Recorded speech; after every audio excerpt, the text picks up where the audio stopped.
C'est quoi les atouts principaux que tu recherches chez tes employés ou tes collaborateurs? On recherche de tout, hein, pour être honnête. On doit réussir à jumeler naïveté, expérience, d'aller un peu à des endroits qui sont contre notre intuition. Puis ça, c'est pas toujours facile. Puis aujourd'hui, même avec la pandémie puis tout le travail à distance, le savoir-être est encore plus important.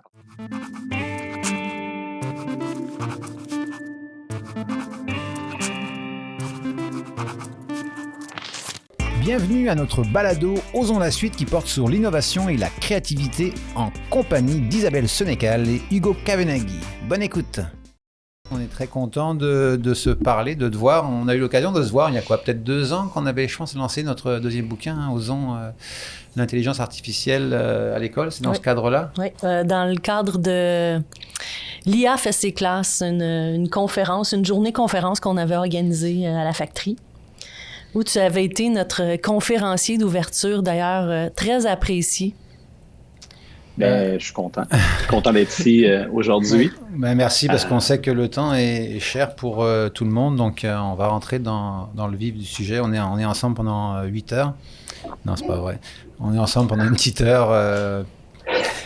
Peux-tu, pour un petit peu le bénéfice de nos écouteurs, nous parler de ton organisation? Gsoft, on la connaît, mais qu'est-ce qui se passe exactement dans cette organisation-là? Beaucoup de choses. Rapidement comme ça. C'est une boîte de quoi? Gsoft, on est une entreprise en technologie du Québec. Ça va bientôt faire 15 ans qu'on existe. Okay. La mission de l'organisation, façonner l'organisation de demain. Nous, on est passionnés par les transformations qui se produisent dans nos organisations. Et on a des habiletés à bâtir des produits logiciels pour aider les organisations à se transformer. Okay. Et ça a été vraiment un peu la vision qui a donné l'élan pour démarrer l'entreprise. Évidemment, ça a évolué avec le temps. Les mots sont différents pour expliquer ce qu'on fait. Mais aujourd'hui, Gsoft, c'est une boîte technologique. On a 2 produits qu'on commercialise dans plus d'une centaine de pays. On a Office Vibe et on a ShareGate. Et on travaille très fort pour en inventer d'autres. On a vraiment le désir de bâtir un portfolio de produits qui sont pas nécessairement à vue d'œil comme ça, reliés les uns avec les autres, mais qui s'inscrivent dans la vision de Gsoft de transformer les organisations, de façonner l'organisation de demain. Fait que, d'un côté, on a un produit qui s'appelle ShareGate qui aide des organisations à bouger et adopter les plateformes infonuagiques. C'est drôle parce qu'avec la pandémie, il y a tellement de choses qu'on faisait chez Gsoft que j'avais de la misère à expliquer à ma famille ou à mes amis ou des gens qui ne sont pas nécessairement dans le milieu technologique. Ouais. Et depuis la pandémie, où est-ce que tout le monde s'est retrouvé à devoir travailler à distance, à la maison, avec toutes les contraintes que ça amenait, le cloud est soudainement devenu un sujet de l'heure qui est vraiment plus clair pour beaucoup de personnes et qui a vraiment aidé beaucoup de gens à pouvoir traverser cette dernière année qui était difficile. Et de l'autre côté, on a Office Vibe, un outil qui permet aux organisations de mesurer l'engagement de leurs employés. Fait que ça s'explique c'est super simple. On envoie des questions à tous les semaines aux employés. 5 questions super rapides à répondre et les gestionnaires et les leaders d'entreprise sont capables d'avoir un pouls de comment les gens se sentent au travail et après ça, d'appliquer des plans d'action pour aider l'organisation à s'améliorer. Ça, ce produit-là, je le connaissais un peu plus. Comment il a été utilisé dans le cas de la pandémie? Justement, c'est parce que du coup, il n'y a plus personne ou presque dans les organisations. Est-ce que c'est justement quelque chose qui a décuplé où les gens s'en sont moins servis? Au contraire, ils ont dit il faut qu'on aille voir ce qui se passe chez nos personnes, chez nos personnels parce qu'ils ne sont plus au bureau? Ça a été, je pourrais pas dire que ça a été une année explosive pour nous parce qu'en même temps que nos produits étaient encore plus pertinents que jamais, il y avait aussi des industries qui s'effondraient, des budgets qui étaient coupés. Ouais. Et même si le produit peut t'aider, si tu n'as plus les budgets pour te le payer, ça crée un... Tu ne pourras pas plus l'avoir. Puis, c'est notre avantage et désavantage, c'est qu'on est dans tellement d'industries. Donc, on a vu des industries pour lesquelles ça a été hyper important. Ouais. Ça les a vraiment aidés à traverser la crise, comme il y a d'autres industries qui se sont retrouvées on l'aime votre produit, mais on a licencié tout le monde. Fait que, je veux dire, ça a été une année quand même déchirante pour ça, mais je peux dire que globalement, je suis content de la pertinence de ce qu'on a construit dans les dernières années parce que si on pense juste à ShareGate, qui est un outil qui a aidé des milliers et des milliers d'organisations à faire la transition vers le cloud, nous, on travaille spécifiquement avec Microsoft. Il y a des organisations qui ont dû être très soulagées d'avoir fait ce move-là avant cette grande pandémie-là, qui a fait en sorte qu'ils ont pu avoir une continuité des affaires. Et côté Office Vibe, on s'est retrouvé avec des gestionnaires qui, du jour au lendemain, étaient plus assis à côté de leurs équipes. Ouais, c'est clair. Et ce qu'ils prenaient peut-être pour acquis avant, tu sais, l'espèce de... T'es assis avec la gang, tu comprends un peu mieux comment ils se sentent, t'es capable d'avoir une intuition, de nourrir ton intuition en étant à côté des gens.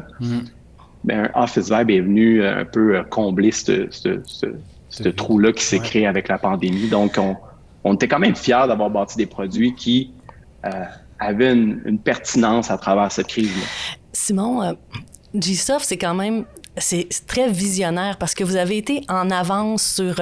on réinvente les modes de travail. Vous l'avez fait chez vous, mais les outils que vous produisez, que vous créez, ils servent à ça aussi. Mais si on retourne 15 ans en arrière, le Simon d'il y a 15 ans, c'était quoi le rêve pour Gsoft? Parce qu'à ce moment-là, toi, tes collègues, vous aviez plus ou moins d'expérience en entreprise.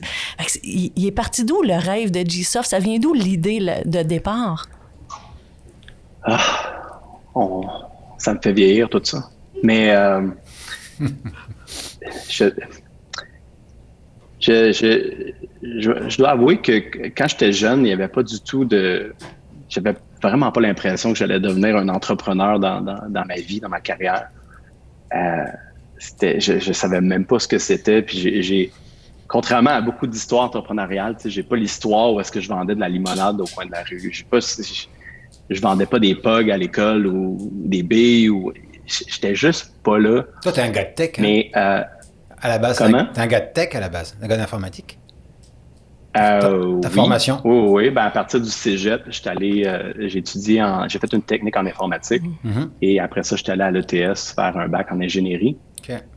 Mais j'ai eu la chance, durant mes études, de travailler chez CGI, quand même une grosse boîte technologique du Québec. Je pense qu'ils sont 70 000, voire 90 000 employés à travers le monde. Et ça a été mon emploi comme étudiant. Je travaillais dans un centre de support, donc ça m'a un peu exposé à l'univers technologique du Québec. Ça m'a permis de comprendre. Mon père et ma mère travaillaient en informatique, mais je comprenais pas du tout ce qu'ils faisaient. Pour moi, c'était abstrait complètement. Et avec ce travail-là, ça m'a permis de comprendre l'univers technologique du Québec. Puis à ce moment-là, il y avait quelque chose en moi qui trouvait que tout ça était un petit peu... disons que je trouvais que le tapis était gris, les cubicules étaient gris et l'humeur était grise. J'avais l'impression que non loin d'ici, sur la côte ouest, dans la Silicon Valley, on dirait qu'il y avait une folie, il y avait quelque chose qui se passait là-bas que je voyais pas nécessairement dans notre cours ici au Québec. Et partant de là, on a parti de Gsoft avec l'idée d'amener un vent de fraîcheur dans l'univers technologique du Québec. C'est quand même c'est une grande idée, c'est une espèce de grand rêve. Puis c'est comme un peu contrairement à beaucoup de gens qui se lancent en affaires, qui ont des idées très précises de ce qu'ils veulent faire, ils ont un produit en tête.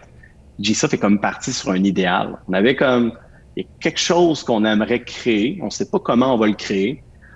Et le véhicule entrepreneurial m'apparaît comme une façon de pouvoir incarner ça.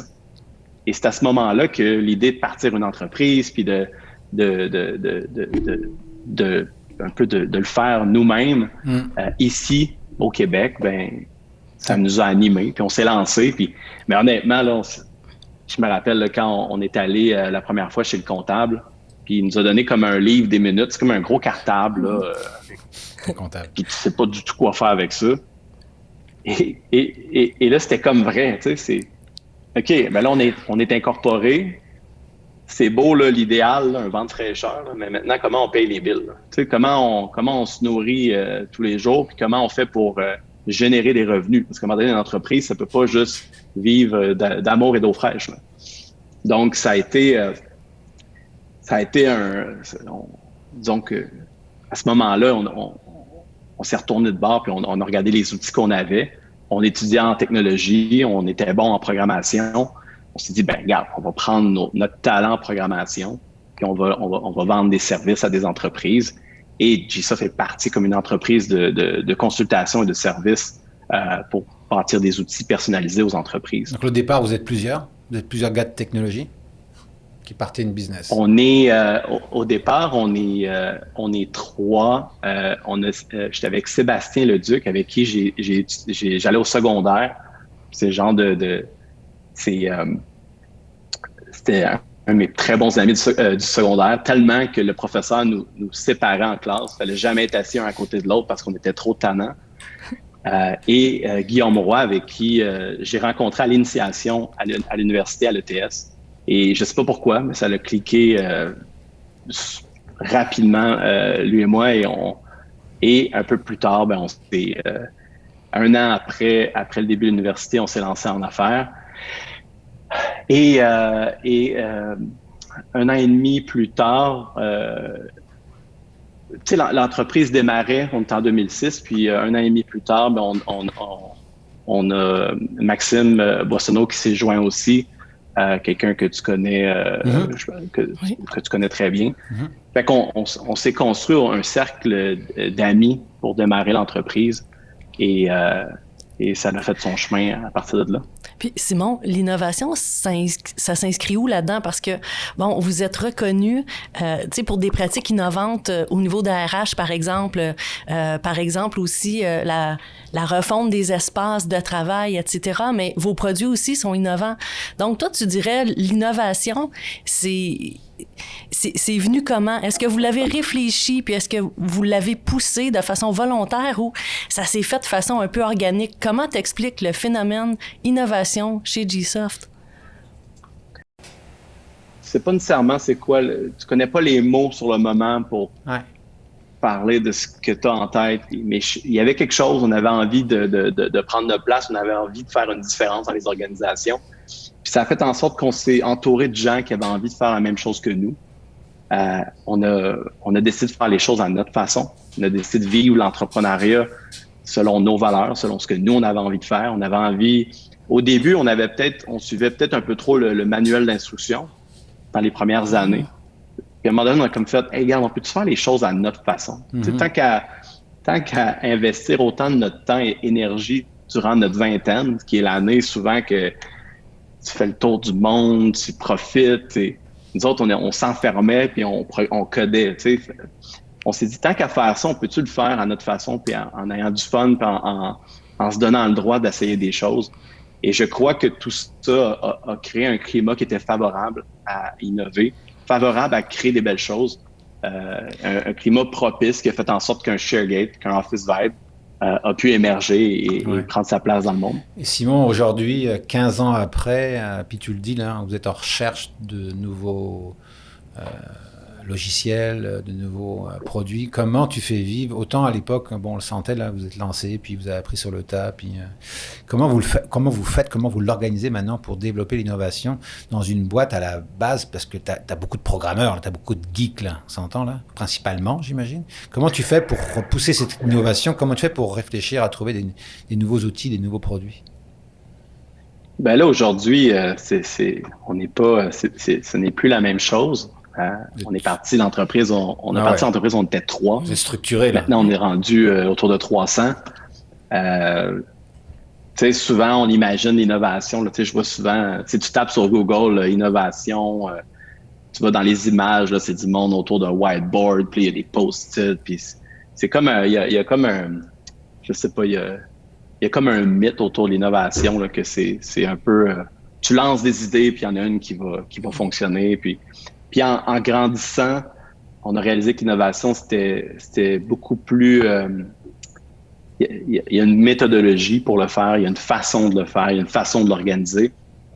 Et ce n'est pas évident à mettre en place, surtout quand tu as des succès actuels, surtout quand tu as ShareGate et Office Vibe qui vont si bien. Ouais. Et tu veux continuer à avoir du succès avec ces produits-là. Donc, toute ton énergie est concentrée sur ces choses-là. Et pendant que ton énergie est concentrée sur ces choses-là, des fois, tu as tendance à laisser de côté l'exploration de nouvelles idées. Fait que ce qu'on a fait maintenant, je résume rapidement, là, mais cette année même, on a débloqué des budgets pour permettre aux gens d'explorer davantage dans les produits existants. Mm-hmm. Et on a aussi une équipe dans l'organisation qui est dédiée à faire de l'exploration. On l'appelle le G-Lab. Donc, cette équipe-là, elle est un peu à l'écart du reste de l'organisation et c'est une dizaine de personnes et son seul mandat, c'est de créer des nouveaux produits pour G-Soft en faisant de la recherche sur des études de marché, en faisant du prototypage, en faisant de l'exploration, en regardant sont où les opportunités.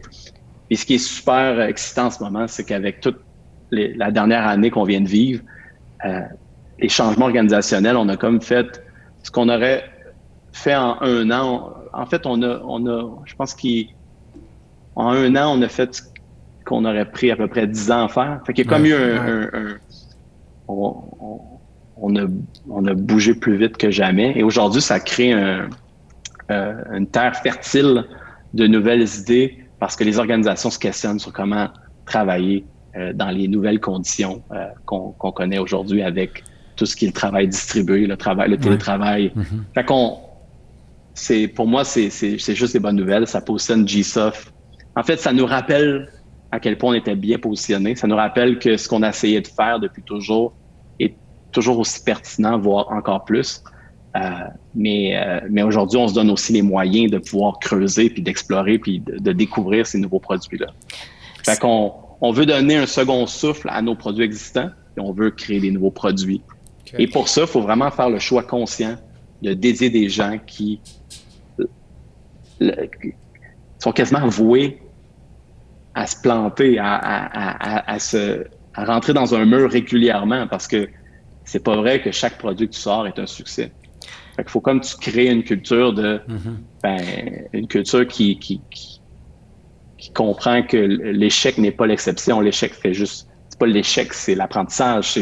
On explore, on lance des prototypes. Il y en a qui fonctionnent, il y en a qui fonctionnent pas. Il y a des choses qu'on jette à la poubelle, on commence. Fait que moi, je trouve ça super stimulant. Donc c'est mon... je carbure à faire ça tous les jours. Simon, tu parles de la peur de l'erreur, la peur de l'échec. Puis quand tu parles de tes débuts chez G-Soft, on sent qu'il y avait une naïveté. Puis aussi, malgré les processus créatifs, il y a quand même une part de délinquance là-dedans. Est-ce qu'il y a un moment donné où, voyant l'entreprise qui grossit et tout, est-ce qu'il y a un moment donné où la peur de l'erreur t'a ralenti, ou vous a bloqué un peu, a ralenti les initiatives d'innovation par peur de vivre des erreurs ou des échecs? C'est le fun, tu parlais de naïveté avant. Je tiens à dire que j'ai toujours été je trouve que c'est une belle chose, cette naïveté-là. Je trouve que c'est quelque chose qu'on a quand on est plus jeune, qui a été autant que c'est un couteau à double tranchant. Être naïf te fait aller dans des directions pas possibles, mais c'est souvent dans ces directions pas possibles-là que tu découvres des super belles choses. Fait que je crois qu'on a eu une belle naïveté à travers nos années qui nous ont permis d'aller dans des raccoins qu'on se serait peut-être pas permis d'explorer si on s'était pas laissé être naïf. C'est une drôle de façon de dire ça. Avec les années, c'est sûr que cette naïveté-là s'estompe. C'est sûr que l'expérience prend plus de place. L'expérience, encore une fois, c'est un couteau à double tranchant. L'expérience te fait sauver du temps, mais l'expérience te rappelle aussi de ne pas aller dans certaines directions, alors que c'est peut-être la bonne chose à faire d'aller dans cette direction-là. Ce qui était peut-être pas la bonne chose à faire il y a 2 ans, aujourd'hui, dans le monde dans lequel on vit, où est-ce que tout va très vite, ce qui n'a pas fonctionné il y a 2 ans peut peut-être fonctionner aujourd'hui. Malheureusement, l'expérience va souvent dire de ne pas y retourner. Fait qu'il y a on doit réussir à jumeler naïveté, expérience, puis de se donner le droit d'aller dans d'aller un peu à des endroits qui sont contre notre intuition. Et ça, c'est pas toujours facile. Je pense qu'il y a aussi le défi quand tu grandis, c'est de... Moi, j'ai pas peur de me lancer, mais je dois m'assurer de transmettre ce courage-là aux gens qu'on recrute, de m'assurer qu'on crée un climat qui donne le droit et le goût aux gens de faire la même chose. Puis ça, c'est le défi. C'est facile de partager ça quand tu es 10, quand tu es 300, mais tu peux pas t'asseoir avec tout le monde tous les jours. C'est juste pas possible, physiquement impossible. Donc, faut que tu trouves d'autres façons de transmettre ça. Et je crois pas qu'il y a une solution magique à faire ça. Je pense que c'est quelque chose qu'on va toujours peaufiner au fil du temps. Est-ce que c'est devenu ton rôle principal actuellement? Parce que là, tu es à la tête de Gsoft. Bon, oui, tu as des fonctions de président, bien évidemment, mais en tant que ton rôle, comment tu le définis? T'en as un petit peu parlé, là? Ben, tout récemment, j'ai embauché un directeur général qui est venu m'aider dans les opérations et qui m'a permis maintenant de me reconcentrer sur l'innovation, sur la vision, sur la stratégie. Et pour moi, c'est exceptionnel. J'ai retrouvé un peu le plaisir que j'avais autrefois. J'ai retrouvé l'endroit où est-ce que je crois que je peux avoir le plus grand impact. Fait que mon rôle dans l'organisation aujourd'hui, c'est de m'assurer que la vision à long terme continue d'évoluer, continue de faire du sens, continue d'être pertinente, m'assurer que la stratégie est conséquente et de m'assurer que... Et je travaille aussi à quasiment 150% de mon temps sur l'innovation, sur les nouveaux produits qu'on veut lancer chez Gsoft.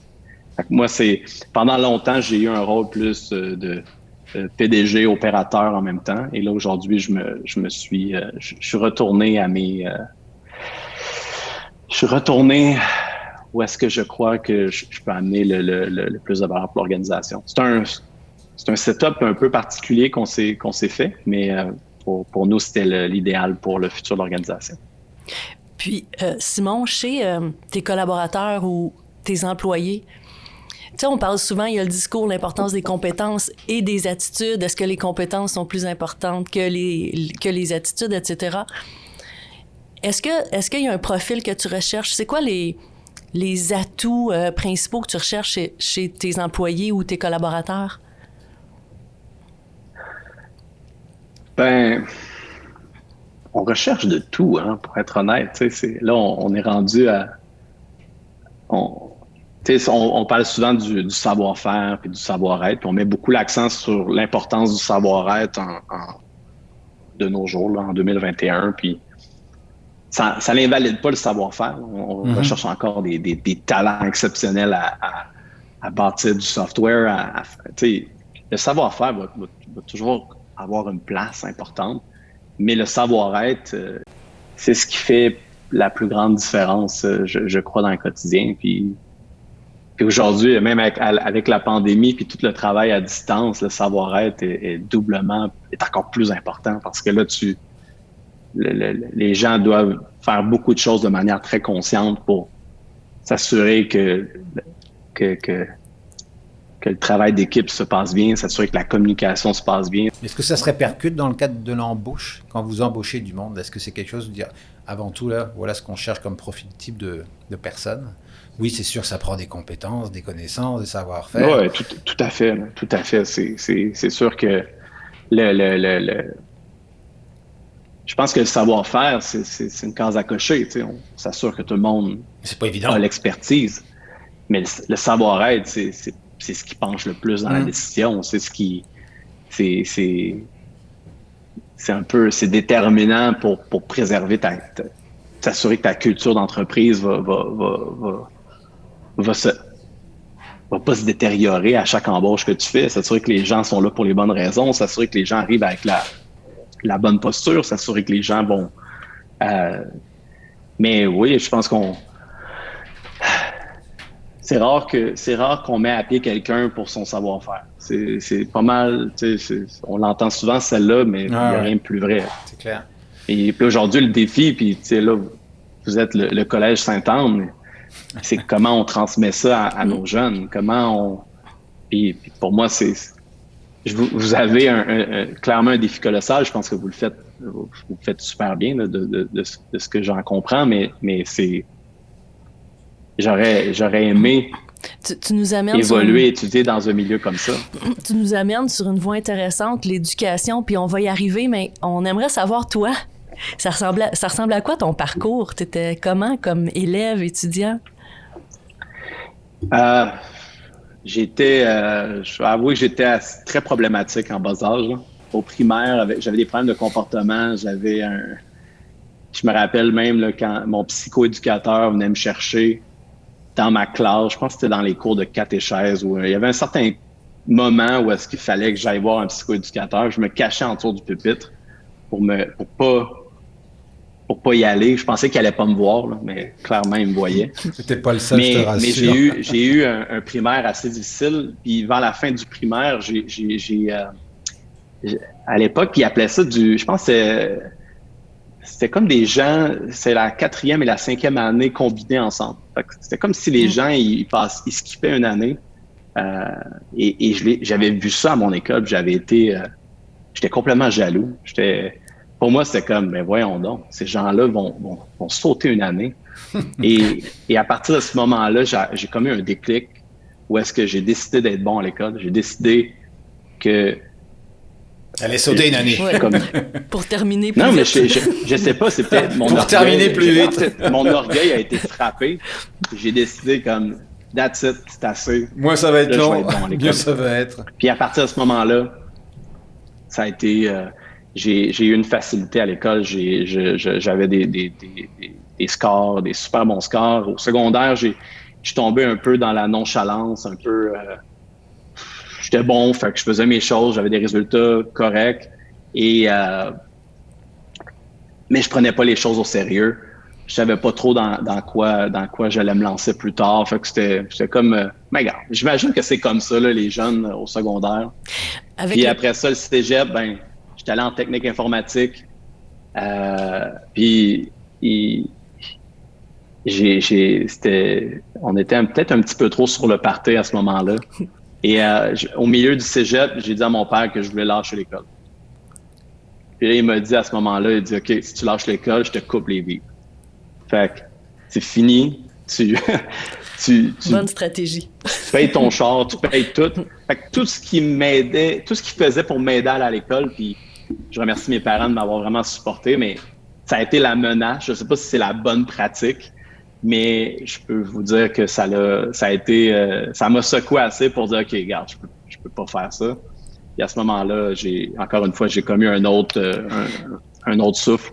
Et à partir de ce moment-là, l'école est devenue quelque chose de très sérieux pour moi. J'ai décidé de finir le cégep avec des super bons résultats. Il y avait même un 3 000 $ qui donnait aux gens qui terminaient la technique en informatique dans les temps. C'est bizarre, hein? On te donne de l'argent si tu veux juste finir dans les temps. Et je me rappelle, il me manquait un cours de maths, de calcul intégral. Il a fallu que je le fasse en cours d'été. C'est comme... 3 000 $. J'ai tout fait et j'ai eu mon 3 000 $. J'ai voyagé en Europe avec cet argent-là. Et après ça, j'étais allé à l'université, à l'ETS. Première année, j'avais des notes parfaites. Jusqu'au jour où j'ai cofondé Gsoft. Et à partir de ce moment-là, ça a été une chute drastique. Les résultats ne suivaient plus. Et un jour, j'ai décidé de lâcher l'université. Et je suis officiellement un drop-out de l'ETS. Et ça m'a tout pris pour le faire parce que j'ai toujours eu une pression de mes parents de finir l'école. On me disait que mon grand-père était ingénieur, puis là, c'était comme, hey, tu vas être comme ton grand-père. Puis là, il y avait comme il faisait pour les bonnes raisons, hein, tu sais, il voulait juste me dire comme, hey, tu pourrais être un ingénieur comme ton grand-père. Et ça m'a tellement marqué que là, lâcher l'école, ça faisait pas de sens. Et finalement, à un moment donné, j'ai arrêté d'y aller et je me suis concentré sur Gsoft. Tes parents sont fiers de toi. Comment? Tes parents sont fiers de toi. Ouais, mais j'aimerais ça que tu sois ingénieur. Non, mais ça allait quand même bien à un certain point. Puis je me rappelle, je soupais avec mon père, puis là, je disais que j'examinais les... Tu sais, je suis comme, peut-être que je vais arrêter d'y aller. Puis là, il était comme, ben voyons donc, si un jour tu veux travailler au gouvernement... My God. Mais... L'argument de la voiture puis de plus payer efficace. tes propres choses a été plus efficace. Ah ouais, mais ça allait pas bien à ce moment-là. C'était pas des belles années. C'était juste pas des belles années. Cégep, ça a été, je pense, c'est un moment de jeunesse où est-ce que tu te cherches, puis tu sais, puis Simon, tu fais tes erreurs, puis tu vas dans tu flânes un peu, puis c'est pas. Je suis content d'avoir eu le support le support pour faire en sorte que je garde le cap. Puis aujourd'hui, ben, je suis très reconnaissant d'avoir eu des parents qui m'ont vraiment poussé à continuer à aller à l'école parce que je pense que c'est super important. Puis aujourd'hui, ben, j'ai un petit regret de pas avoir mon bac, mais en même temps, je suis extrêmement heureux dans ce que je fais aujourd'hui. Puis, tu sais, l'idée, c'est est-ce que l'école t'amène où est-ce que tu veux aller? J'ai été chercher tout ce que j'avais besoin à l'école. L'ETS, ça a été pour moi, tu sais, les premiers employés de GISA, c'est beaucoup de gens que j'ai rencontrés à l'ETS.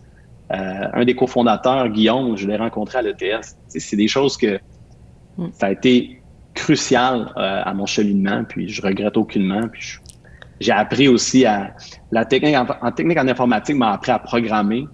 Le bac en ingénierie m'a appris à réfléchir. Et ça a fait toute la différence dans la construction de GSoft. Mais avec le recul, quand tu regardes ton parcours, parce que tu parles notamment au secondaire, qui est l'adolescence, là, période de nonchalance qui est absolument normale. Avec le recul, est-ce que tu es capable de dire ce que ça aurait pris? Pourquoi cette nonchalance? Puis qu'est-ce que ça aurait pris pour te garder motivé ou pour que l'école convienne davantage à tes besoins, peut-être? Est-ce que tu es capable de nommer certaines choses? Souvent, c'était des choses qui étaient déjà désuètes. Fait que c'est dur d'engager les jeunes dans l'exercice, dans l'éducation quand ils ont le sentiment qu'ils sont en train d'apprendre des choses qui sont dépassées. Ils comprennent pas trop dans quoi ça s'inscrit. Est-ce que c'est encore pertinent? Puis clairement, il y avait un certain retard dans les écoles. Puis aujourd'hui, je pense aux choses que j'aurais aimé apprendre. Puis, tu sais, l'innovation, aujourd'hui, je l'apprends à travers GSoft. Puis on comprend mieux ce concept-là, puis comment on peut l'incarner. Mais en jeune, j'aurais aimé ça comprendre c'est quoi les notions qu'il y a autour de l'innovation, de la créativité. L'entrepreneuriat, tu sais, il a fallu que j'ai émulé mon père qui, lui, avait son entreprise. J'ai vu ce qu'il faisait. Est-ce que je comprenais vraiment? Pas. Aujourd'hui, je pense qu'il y a tellement... L'entrepreneuriat, ça a un côté très... c'est pas juste bâtir une business, faire du cash. Tu sais, l'entrepreneuriat, il y a quelque chose de... Ça peut être... Il y a plein de types d'entrepreneuriat. Puis je pense que l'idée, c'est d'amener nos jeunes à se lancer. J'aurais aimé ça avoir cette inspiration-là. Tout ce qui est gestion des finances, le stock market, tu sais, on n'apprend pas ça. Est-ce que, je sais pas, ça peut être une option, mais j'aurais aimé ça apprendre ces choses-là. La programmation, je veux dire, j'ai appris la programmation quand je suis arrivé au cégep. Je l'ai appris chez nous un peu de moi-même. Mais tu sais, j'aurais aimé ça quand j'étais jeune. Ils ont essayé de nous le montrer. Je me rappelle, il y avait des petits cours là, de programmation, mais c'était tellement pas aligné sur ce qu'on... Tu sais, exemple, dans le temps, on downloadait de la musique sur Napster. J'aurais aimé ça qu'on code un Napster version miniature, puis qu'on m'explique les notions derrière ça. Puis, je crois qu'on amènerait nos jeunes à comprendre mieux pourquoi programmer, c'est vraiment pertinent. Ils seraient capables de l'associer à quelque chose de concret qui les entoure dans le quotidien. Donner du sens. Programmer pour programmer. Programmer quelque chose que tu connais, puis tu dis, hey, je suis capable, moi, de faire ça. Mais j'ai l'impression que ça pourrait motiver les jeunes à en créer, eux autres aussi, des apps. Simon. Et après ça, quand on parle du savoir-être, ben, le travail d'équipe, tu sais, quand on était jeune, c'était on te force à travailler en équipe. C'était comme une mauvaise nouvelle quand le professeur, il choisissait les équipes pour nous. Ouais. À chaque fois, c'est comme, OK, c'est-tu le prof qui décide ou c'est nous? Puis là, dès que c'était nous, ben là, c'était le party, on était contents. Mais ça s'est limité à ça, le travail d'équipe. Après ça, c'était débrouillez-vous. Mais il y a des notions de travail en équipe. Tu sais, toute l'agilité en entreprise, comment les équipes travaillent ensemble, comment tu partages des tâches, comment tu te rends imputable face aux autres, comment toutes ces notions-là sont utiles autant dans une équipe de sport qu'au travail. Je veux dire, c'est toujours le danger. Est-ce que l'éducation fait juste former des jeunes qui vont contribuer à un système capitaliste puis juste pousser la croissance encore plus loin ou il y a une limite à tracer ou est-ce que l'éducation doit rester disons, dans des notions plus nobles? Mais je pense que des fois, on associe ces notions-là de travail d'équipe à hey, on veut juste optimiser des travailleurs, alors que non, on veut juste optimiser des êtres humains qui vont travailler en équipe, que ce soit au travail ou dans les sports ou peu importe. Fait que c'est toutes ces choses-là qui m'auraient... je crois que la relation avec l'école aurait changé beaucoup. On aurait réussi à m'engager davantage et je crois que j'aurais sûrement fait moins niaiserie. Simon, tu as 2 enfants, on s'entend là, puis le dernier, il n'est pas vieux. Hein. Ils vont tous finir par aller à l'école. Tu rêves de quel genre d'école pour tes enfants? Et penses-tu que cette école-là, elle existe? Mais c'est drôle parce que je voyais, vous m'avez posé, je savais que cette question-là allait venir, puis on dirait que c'est la question que j'ai pensé le plus. Puis on dirait que j'aurais pu me lancer dans plein de concepts et tout. Puis à la fin de la journée, je suis revenu à une école paisible, pas de violence, sécuritaire,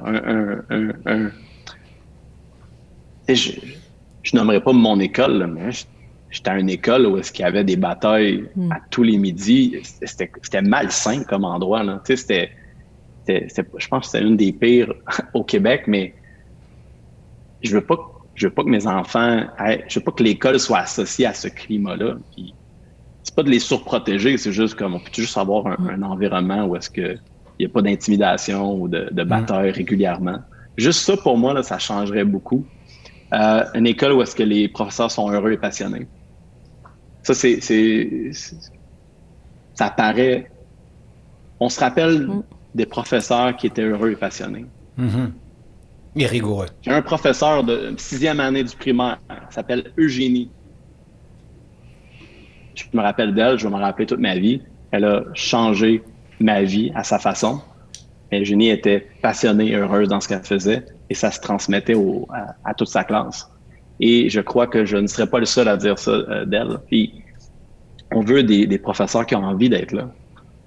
Et ça part très mal quand le professeur n'a pas envie d'être là. C'est dur pour un jeune d'accrocher, d'être engagé si le professeur n'a pas envie d'être là. C'est clair. Et finalement, une école qui donne la confiance aux jeunes. Une école qui construit cette confiance-là. Parce qu'une fois que tu as cette confiance-là, après ça te permet d'avoir le courage de faire ce que tu as envie de faire dans la vie. Puis je pense que une fois que tu sais comment apprendre puis que tu as la confiance, c'est quoi les limites? Il n'y a pas de limites. Après ça, on peut aller dans les particularités de chaque métier, mais ça s'apprend. Tu peux. Ça, c'est la partie facile. Après ça, c'est. Fait que j'ai pas une très grande liste de besoins. J'ai juste besoin de ces trucs-là et je vais être un parent qui va être. Mais qu'est-ce qu'on y fait de 9 à 4?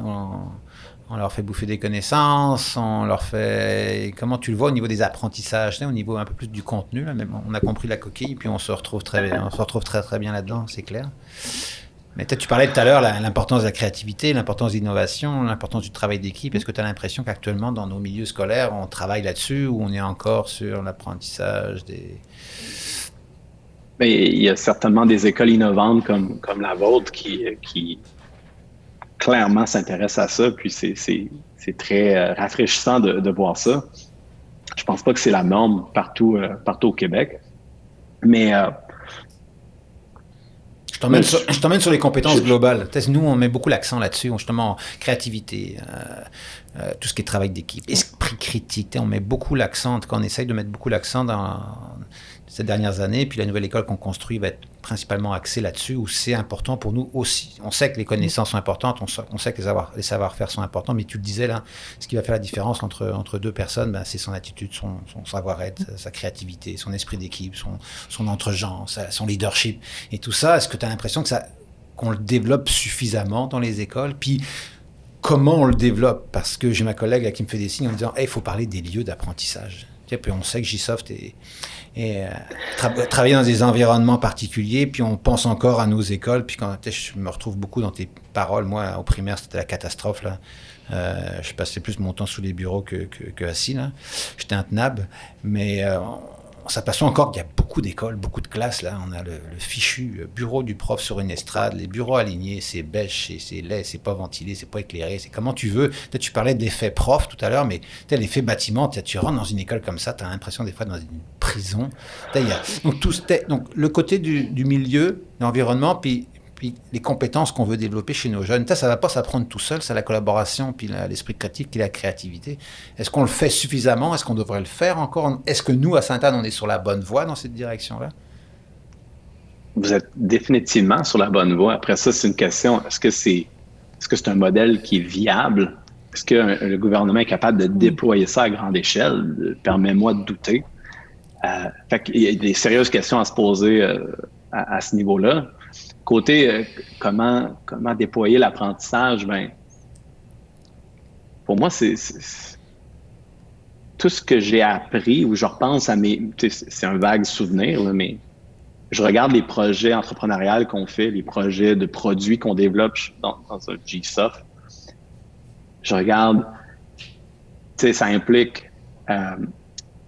beaucoup d'écrits, ça implique du leadership. Quand on fait des algorithmes en programmation, ça implique des mathématiques. Quand on bâtit le logiciel, ça implique de programmer.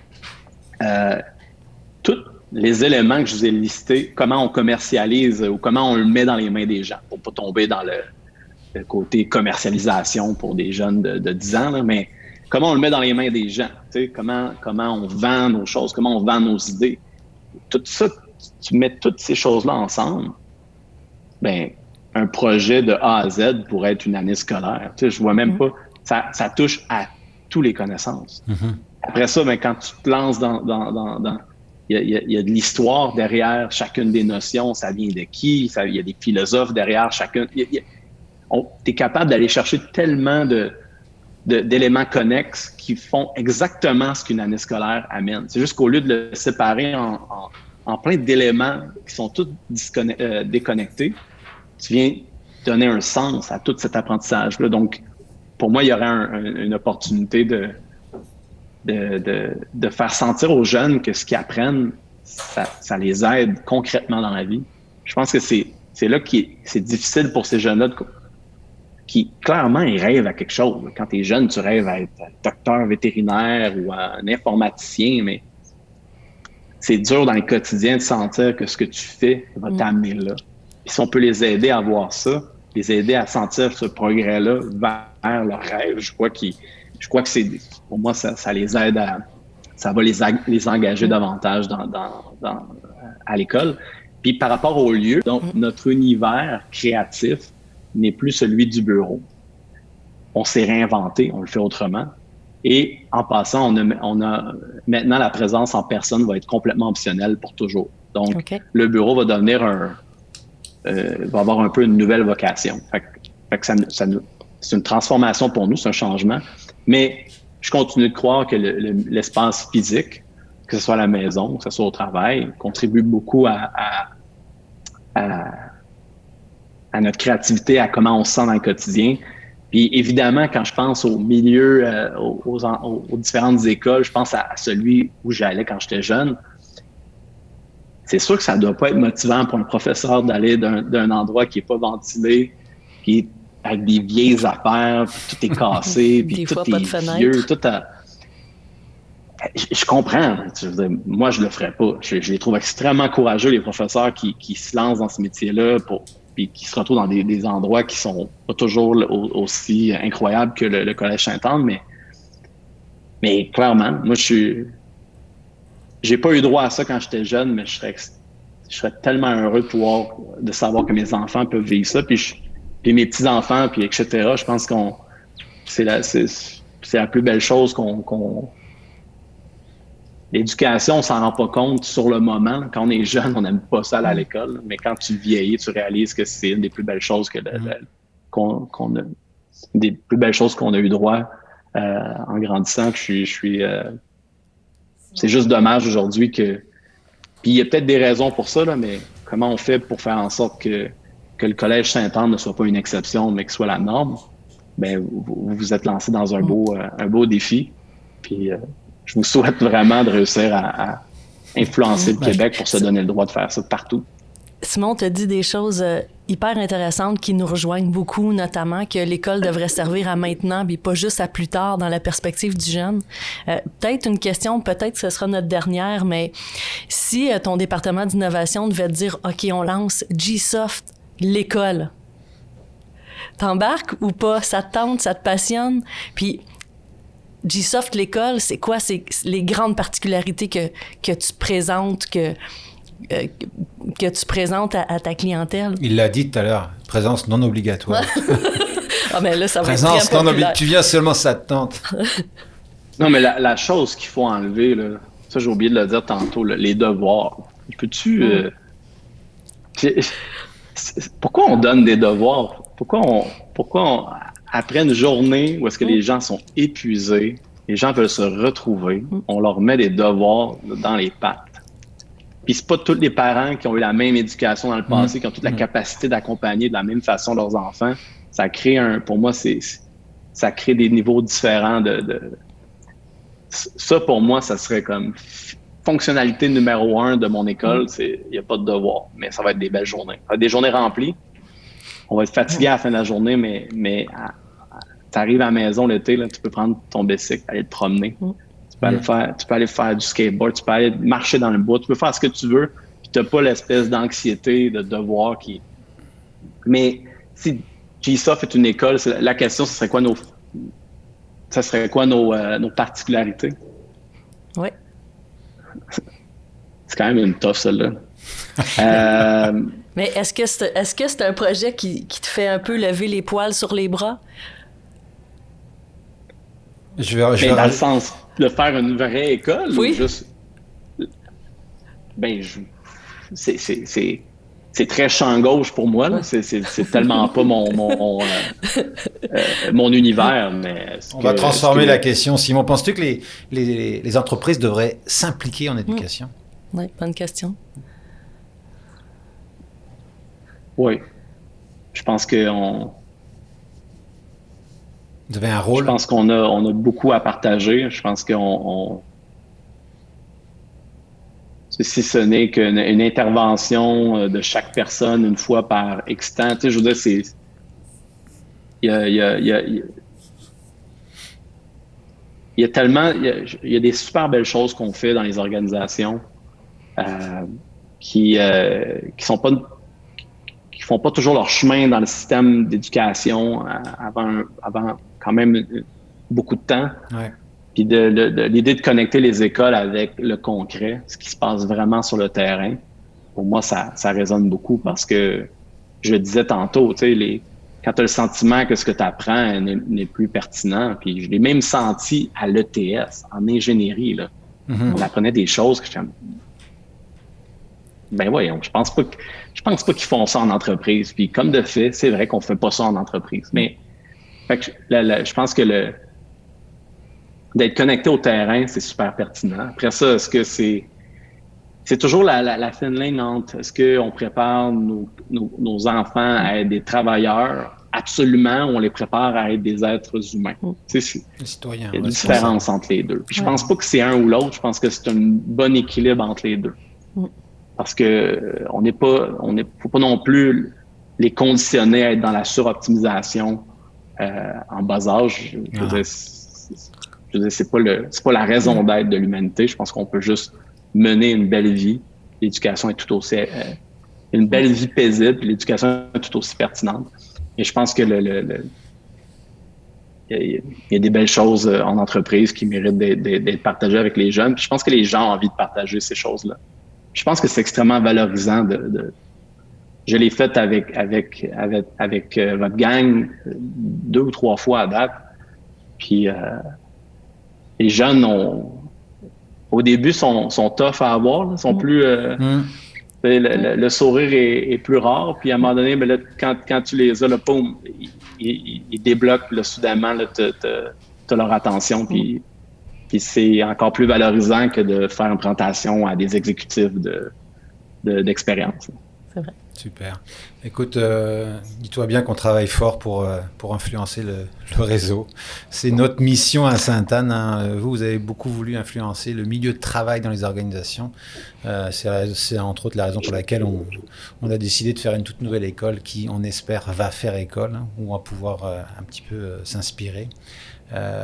Tu parlais tout à l'heure de laboratoire d'innovation. Toi, en avant-première, on lance l'année prochaine un laboratoire d'innovation et de recherche en pédagogie à Sainte-Anne pour justement pousser encore, réfléchir, expérimenter, faire des erreurs, recommencer. Puis c'est important pour nous. Puis on se retrouve beaucoup dans votre vision d'organisation.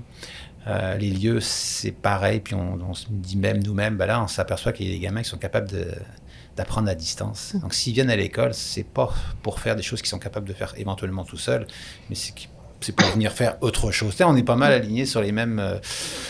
Mais bon, je sais pas si c'est comme vous, on est pas mal seuls. On fait un peu cavalier seul. Vous êtes dans la recherche plus fondamentale sur la pédagogie, sur des nouveaux patterns d'éducation, des nouvelles manières de... Ouais. Puis là, on travaille beaucoup sur... beaucoup, c'est un grand mot, là. On essaye de trouver des partenaires en intelligence artificielle parce que c'est des outils qui vont pouvoir aider l'apprentissage, surtout s'adapter au niveau, au rythme de chaque enfant, ce qui est difficile dans une classe d'une trentaine de gamins, là. Donc, tu vois, mais on s'aperçoit que c'est là qu'on aurait besoin éventuellement de notre côté, des fois, des appuis d'organisation qui sont capables de faire du pro bono, parce que il y a beaucoup d'organisations n'ont peut-être pas encore compris actuellement qu'on ne fait pas d'argent avec l'éducation, même si c'est un domaine qui va évoluer. Mais quelque part, il faut redonner parce que vous allez récupérer, vous allez embaucher les gamins qu'on forme. Donc, quelque part, c'est aussi... tout le monde est gagnant là-dedans. Donc. Mais c'est une culture à instaurer. C'est pour ça on croit beaucoup à l'implication des organisations, à faire la collaboration sur des domaines particuliers. Là. Puis des fois, juste ce que tu fais actuellement ou que tu as déjà fait, ça permet de motiver les gamins. On a vécu une expérience, nous, il y a des gamins dans un cours d'entrepreneuriat qui ont parti une paire de chaussures, une marque de chaussures Scoloco, c'est une marque de chaussures vegan, fait avec du cuir de pomme. Ils ont fait le marketing, la production, les finances. Écoute, ça se vend, là. Il y a un site web, là, scoloco.com, tu peux acheter tes chaussures. Et elles sont différentes. Les deux chaussures ne sont pas pareilles. Parce que, ce qu'ils disent, la différence, c'est ma préférence. Donc, toi, ils ont appris ça pendant... Tu en parlais tout à l'heure, là. Mais tu vois que les gamins, ils avaient un sens. Ils venaient à l'école parce qu'ils produisaient quelque chose qu'ils avaient réfléchi, qu'ils allaient mettre en marché. Puis, l'école vient de changer pour eux, là. Ça a un sens, puis c'est sûr que ça a dû en allumer quelques-uns sur certaines choses, là. Ouais, ça change des vies, là, définitivement. Ils ne savent pas encore aujourd'hui, là, mais un jour, ils vont comprendre qu'ils ont eu une opportunité assez unique de pouvoir faire ça à cet âge-là, puis je pense que ça va les suivre toute leur vie. Mais pour ce qui est de l'implication des organisations, je pense que bâtir un programme qui est clair pour les organisations sur comment ils peuvent s'impliquer. Puis plus il va y avoir de clarté pour ça, plus les organisations vont comprendre comment aborder ça. Puis ça va être... J'ai aucun doute que j'ai vu les plans, j'ai vu rapidement les plans que la nouvelle école que vous faites. C'est phénoménal, là. Je veux dire, c'est un projet projet qui est hors du commun. Et je serais très surpris que les organisations veulent pas s'impliquer dans quelque chose de cette nature-là. Là. Après ça, c'est de voir c'est quoi les types de projets, c'est quoi l'expertise, comment les organisations peuvent s'impliquer, comment les organisations peuvent trouver un équilibre entre eux autres, ils doivent rouler leur business au quotidien. Après ça, c'est comment ils peuvent s'impliquer puis que ça fasse du sens pour eux, que ça soit pas ça détourne pas leur attention sur le quotidien. Il y a pas... Mais non, moi je suis... mon sentiment est que vous n'allez pas avoir besoin de chercher très longtemps pour avoir de l'implication des organisations. On en a déjà un petit peu. Et Simon, Ça met fin à notre discussion. Un grand merci, c'était vraiment agréable de pouvoir partager avec toi. On a l'occasion de se parler de temps en temps, mais là, c'était en espérant que nos auditeurs ont aussi apprécié cette petite heure avec Simon, donc PDG de JSoft, et je dirais plus chef innovation maintenant, on peut le dire comme ça. Moi, j'aime beaucoup ce terme-là. Oh. En tout cas, on s'en fiche. On peut m'appeler Simon. On peut m'appeler Simon, parfait. Écoute, un grand merci, Simon. J'étais content d'être ici avec vous, puis continuer. Vous êtes, en termes d'école, vous êtes une inspiration, je pense, pour le Québec. Puis je souhaite que mes enfants puissent pouvoir bénéficier d'un milieu scolaire comme ça. J'espère que ça vous tente pas d'ouvrir une école en Estrie. Ah, moi, j'ai un de tes copains qui m'a demandé de l'autre côté, là. Tu vois de qui je parle, là. Lui, il voulait aller plus haut. Mais on pense sérieusement à faire des petits, ouais. On en reparlera plus tard. Un grand merci. Bon. Bonne journée. Simon. Salut. Merci à vous. Bye. Bonne journée. Ciao. Bonne journée.